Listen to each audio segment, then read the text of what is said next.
Bismillahirrahmanirrahim, kembali di channel Robby Delpis. Kali ini saya ingin memberikan review hasil pertandingan antara Bali United melawan Persibaya Surabaya yang berakhir dengan kemenangan Bali United dengan skor 2-0 ya. Kedua gol dicetak oleh Irfan Jaya, gol kedua dan gol pertamanya dicetak oleh Pripat Barga. Sebelumnya mohon maaf saya tidak bisa membuat beberapa video ya, baik hasil-hasil pertandingan ataupun update terakhir karena ada satu dan lain hal kesibukan. Jadi belum sempat membuat review ataupun beberapa hal ya terkait dengan perkembangan terkini. Oke, ini sudah menjelang akhir musim ya, dan pertandingan terakhir akan dilaksanakan besok Minggu ya. Ada dua pertandingan, Persita melawan PSM dan juga Persib Bandung akan melawan Persisolo. Selebihnya adalah ada satu pertandingan tunda yang nanti akan dilaksanakan pada 7 Januari 2025, yaitu Bali United melawan Persib Bandung ya. Artinya putaran pertama akan segera berakhir.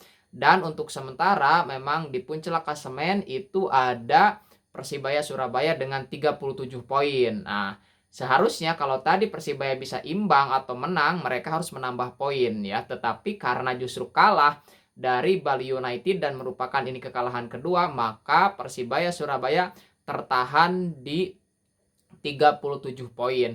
Artinya ada salah satu tim atau satu-satunya tim yang bisa mengejar Persibaya Surabaya sebagai juara paruh musim, yaitu Persib Bandung. Karena Persib Bandung dengan Persibaya Surabaya terpaut 2 poin ya. Persib Bandung berada di posisi kedua dengan 35 poin dan punya dua pertandingan yang belum dimainkan. Satu besok ya melawan Persisolo, dan yang kedua adalah nanti pertandingan tunda melawan Bali United. Oke.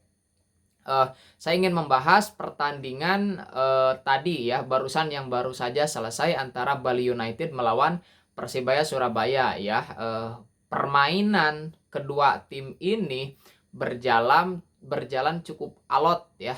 Sangat waspada, sangat hati-hati. Kenapa demikian? Karena kedua tim melihat bahwa pertandingan ini memang benar-benar krusial untuk memperbaiki posisi di klasemen mereka. Bali United sebelumnya berada di posisi ke-10 dengan 24 poin. Nah, dengan kemenangan atau tambahan 3 poin ini, posisi daripada Bali United naik ya, entah ke posisi 5 atau ke posisi 6. Nah, sedangkan Persibaya Surabaya jika mampu memenangkan pertandingan tadi itu bisa naik ke posisi bisa menambah poin 3 dan menjadi 40 poin ya.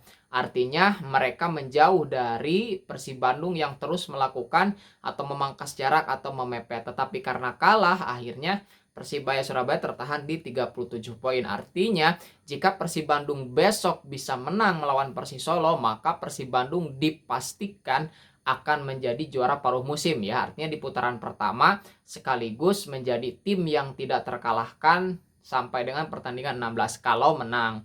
Kalau imbang atau kalah ya ceritanya beda lagi gitu ya.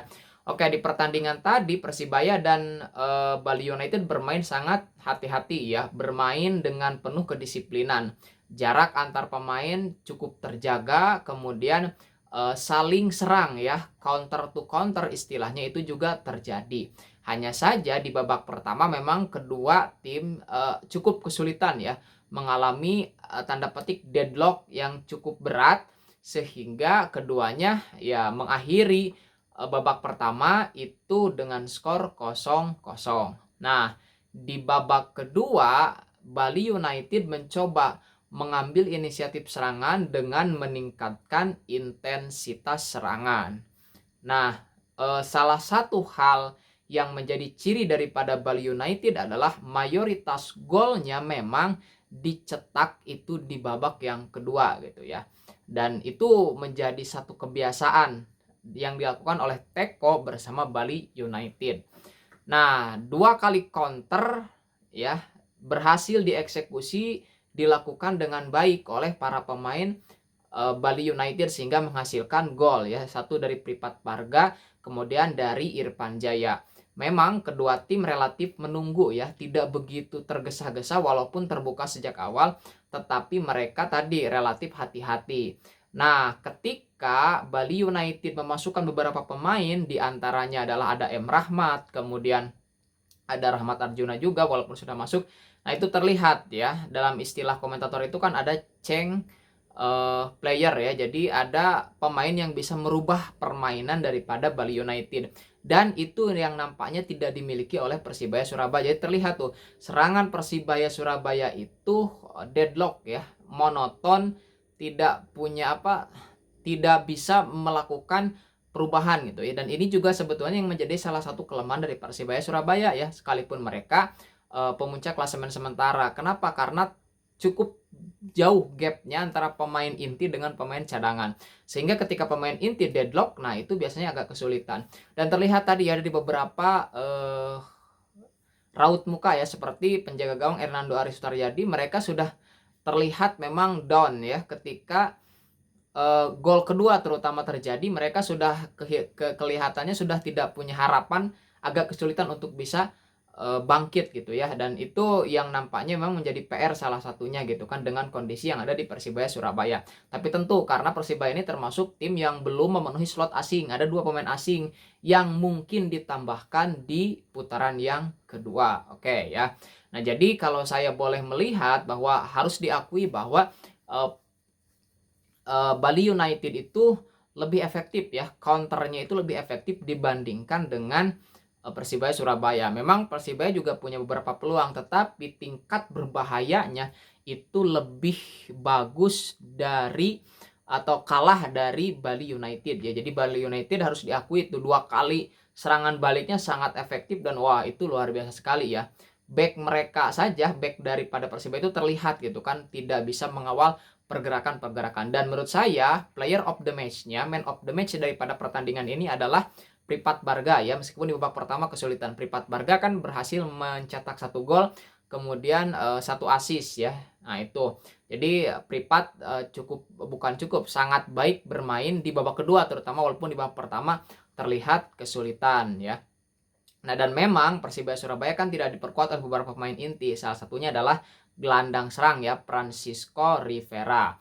Nah, di pertandingan tadi Flavio bermain cukup baik. Hanya saja saya melihat Malik Rizaldi tidak dalam perform terbaiknya ya. Biasanya kan Malik itu punya tusukan-tusukan yang bagus itu ya di sisi sayap ya. Tetapi di pertandingan ini tidak begitu berjalan. Nah, kemudian cukup banyak salah passing. Salah passing ini salah umpan ya. Nah, mungkin belum saatnya mengumpan tetapi sudah diumpan, atau belum saatnya memberikan umpan dan para pemain yang lain memang tidak bergerak ya. Padahal kan ketika bola itu didapat oleh seorang pemain, yang lain harus melakukan gerakan tanpa bolanya. Sebab kalau hanya mengandalkan pemain yang mendapatkan bola, kemudian para pemain yang lain tidak memberikan support, tidak memberikan pergerakan-pergerakan yang membahayakan, maka otomatis ya permainan tidak akan berjalan sesuai dengan game plan atau perencanaan ya. Jadi itu problemnya. Jadi terlihat ya, Persibaya Surabaya pada pertandingan ini mengalami deadlock dan mereka kesulitan untuk membongkar pertahanan daripada Bali United. Oke ya, jadi menurut saya ini sangat layak ya, Bali United layak menang, dan ini menjadi kekalahan kedua daripada Persibaya Surabaya. Oke ya. Itu review dari saya untuk pertandingan kali ini, dan mungkin besok saya akan memberikan preview ya untuk pertandingan Persib Bandung melawan Persis Solo, karena ini juga menjadi pertandingan menarik.